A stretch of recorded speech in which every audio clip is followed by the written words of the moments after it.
آدمی پیسے سے زیادہ عزت کا طلبگار ہوتا ہے. عزت نفس ہر ایک کو محبوب. ایک آپ اپنے گھر کا واقعہ سنا. جب یہ ٹریکٹر کا دور نہیں تھا 59 میں ہمارے والد صاحب سب سے پہلے ٹریکٹر لے کر آئے تھے اس پورے ہمارے علاقے میں. اس سے پہلے بیل ہوتے تھے. عزت نفس پہ یاد آتا کہ عزت نفس مال سے بھی زیادہ محبوب ہوتی. ایک ہمارے بیل نے چارہ کھانا چھوڑ دیا, ٹھیک ٹھاک بیل. تو ہمارے والد صاحب نے ڈاکٹر بلوایا, اس نے وہ ٹیکا ویکا لگایا, لیکن اس نے پھر بھی نہیں کھایا. تو ایک ہماری برادری کا دیسی حکیم تھا, اس کے پاس اس زمانے میں راستے ہوتے نہیں تھے. تو والد صاحب نے گھوڑے پر نوکر کو بھیجا جو اس کو اٹھا کے لایا. اس نے بیل کو دیکھا, کہنے کا میاں صاحب اس کو پٹھے کون ڈالتا ہے چارہ؟ کہ یہ ہے ہمارا کسائی, دیتو کسائی, اللہ دیتا نام تھا دیتو کہتے ہیں, دیتو کسائی. ہوئے اس کو بیل کے آگے بٹھایا اور جوتا اتار اور 5 جوتے اس کے سر میں مارے. پھر کہنے کا آپ چارہ ڈالو. جب چارہ ڈالا تو بیل کھانے لگا. یہ میرے گھر کا واقعہ ہے, کوئی سنا ہے. تو میرے والد صاحب حیران ہو کر کہنے لگے ایک ہی ہے. کبھی میں نے اس کو چیک کر لیا تھا, اس کو کچھ نہیں تھا, یہ آپ کے نوکر نے اس کو کہیں کوئی ڈنڈا سوٹا مارا ہے. تو وہ غصہ کر گیا تھا کہ میں اس سے کیسے بدلا دوں. تو اس نے غصے میں کھانا چھوڑ دیا کہ میری عزت کو اس نے خراب کیا. اب اس کی آنکھوں کے سامنے 2-4 جوتے میں نے مارے تو وہ خوش ہو گیا. عزت کی طلب کوئی ناجائز نہیں ہے, یہ انسانی ضرورت. مال کی طلب ناجائز نہیں ہے, انسانی ضرورت. ہم اس کے حدود ہیں, اس کے اندر تو ضرورت ہے. اس کے باہر پر کہیں تکبر بن جاتا ہے, کہیں ظلم بن جاتا ہے, کہیں زیادتی ہے. حدود کے اندر. ایک حدیث سنا دیتا ہوں, اس مسلمان کو عزت دینا کتنا ضروری ہے. میرے نبی نے فرمایا 1 روپیہ سود کھانا 36 دفعہ زنا کرنے کے برابر. 1 روپیہ یعنی 1 پاؤنڈ سود کھانا 36 دفعہ زنا کرنے کے برابر ہے. اس کے بعد آپ نے فرمایا اور تمہیں بتاؤں سب سے بڑا سود کیا ہے. جب 1 پاؤنڈ کا سود 36 دفعہ زنا کے برابر ہے تو آپ نے فرمایا تمہیں بتاؤں سب سے بڑا سود کیا ہے. الاستطالۃ فی عرض المسلم, مسلمان کو بے عزت کرنا سب سے بڑا سود. تو پھر نوکر آپ کو پروٹوکول دیں گے, خوشی ہوگی, جنت سے بڑھ تو خوشی ہو. تو نوکر چلے جائیں گے, پھر اللہ کا اشارہ ہوگا, ٹک ٹک ٹک ٹک ٹک دروازے کھلیں گے, تو فرشتے آئیں گے. والملائکۃ یدخلون علیہم من کل باب, اب یہ کروڑوں کی تعداد میں آئیں گے, کہیں گے سلام علیکم سلام علیکم سلام علیکم.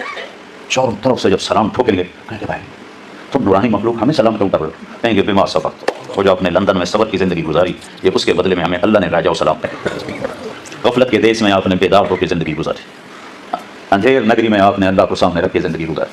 جب چاروں طرف شراب اور زنا عام تھا آپ نے اللہ سے ڈر کے زندگی گزاری. سلام سلام سلام. تو فرشتوں کے سلام ان کو ہوا میں اڑا دے گا.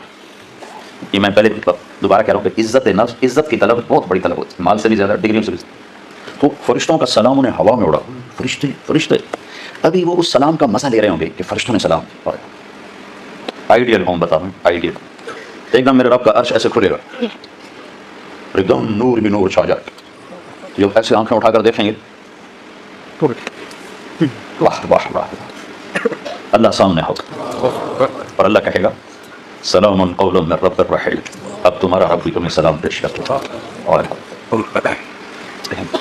پروٹوکول کی آخری حد, تمہارا رب تمہیں سلام پیش کرتا.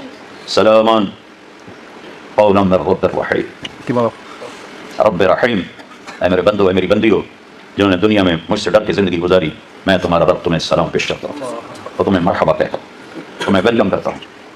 پھر میرے نبی نے فرمایا اللہ ہر ایک کا نام لے کر حال پوچھے گا. ہر مرد عورت کا نام لے گا, نام لے کر کے کیا حال ہے, ٹھیک ہے, کوئی تکلیف تو نہیں, کوئی حاجت تو نہیں, کوئی پریشانی تو نہیں. تو جب یہ اللہ کو دیکھیں گے کہیں گے اللہ ہم تو تیری عبادت ہی نہ کر سکتے, ہمیں تو پتہ ہی نہیں تھا تو ایسے حسن و جمال والا ہے. کیا یہ ہو سکتا ہے کہ ہم تو یہ ایک سجدہ کریں جیسے لندن میں کرتے تھے؟ یہ وہی کہہ سکیں گے جو نماز پڑھتے تھے, جو نہیں پڑھتے وہ کیسے کہہ سکیں گے؟ کیا یہ ہو سکتا ہے کہ ہم تم ایک سجدہ کریں جیسے دنیا میں کرتے تھے؟ تو اللہ تعالیٰ فرمائیں گے میرے بندو اب پوزیشن بدل چکی ہو, حیثیت بدل چکی, حیثیت پوزیشن. یا اللہ وہ کیسے کہ دنیا میں تم بندے تھے اور میں تمہارا مالک تھا, تم نوکر تھے اور میں مالک تھا, ٹھیک, تم امپلائی تھے تمہاری زبان, تم میرے ملازم تھے اور میں تمہارا مالک تھا. تو تمہارے ذمہ میری مان کے چلنا, میری عبادت کرنا, نمازیں پڑھنا, روزے رکھنا تمہارے ذمہ تھا. اب جنت میں آ کے حیثیت بدل گئی ہے, اب تم مہمان ہو اور میں تمہارا میزبان ہوں. یا ہوسٹ کہتے ہیں میزبان کو, اب تم میرے لیے مہمان ہو, میں تمہارا ہوسٹ ہوں. اور مہمان کو تکلیف نہیں دی جاتی, مہمان کو بٹھا کے کھلایا جاتا ہے. جاؤ کلو واشربو, کھاؤ پیو, ہنیہا, ہنیہا کا کیا مطلب ہے؟ کھاؤ, ہر لقمے کی لذت پہلے سے زیادہ پاؤ. کھاؤ, کھانے کے بعد پخانا کوئی نہیں. پیو, ہر گھونٹ کی لذت پہلے سے زیادہ پاؤ. پیو, پینے کے بعد پیشاب کوئی, بیماری کوئی. تو پینے پلانے کی بھی 3 محفلیں قرآن نے بتائیں. کہ یہاں شراب نہ پیو, آپ کے یہاں عام ہے, اس لیے ہر دفعہ میں بتاتا ہوں کہ اللہ کرے آگے والی سوچ دل دماغ پہ چھائی رہے کہ یہاں میرا رب ہر اس چیز سے روکتا ہے جو انسانی وقار کو ختم کرنے والی اور انسانیت پہ داغ. تو یہاں کہتا شراب نہ پیو. آگے کیا ہوگا؟ کمان ہمیں 3 مجلسیں دیکھنے کو ملیں گی. 3. ایک کون سی ہے؟ ان الابرار یشربون من کأس کان مزاجها کافورا. وہاں دیکھو گے نیک بندے بندیاں خود اپنے ہاتھوں سے ڈال کے پی رہے ہوں گے. یہ جنت کا سب سے چھوٹا درجہ ہے. کیسے ڈالیں گے پیئیں گے. ایک درجہ اس سے اوپر ہے VIP. وہاں کیا ہے؟ وَيُسْقَوْنَ فِيهَا كَأْسًا كَانَ مِزَاجُهَا زَنْجَبِيلًا. وہاں ان کو خدام پلا رہے ہوں، سرونٹس، نوکر، فرشتے نوکر ڈال کے پیش کریں اور سامنے حاضر کریں. یہ لیج. ایک VVIPs ہوگا سب سے اوپر کا درجہ. وہاں کیا ہوگا؟ وہاں ہوگا وَسَقَاهُمْ رَبُّهُمْ شَرَابًا طَهُورًا. وہاں اللہ خود پلا رہا.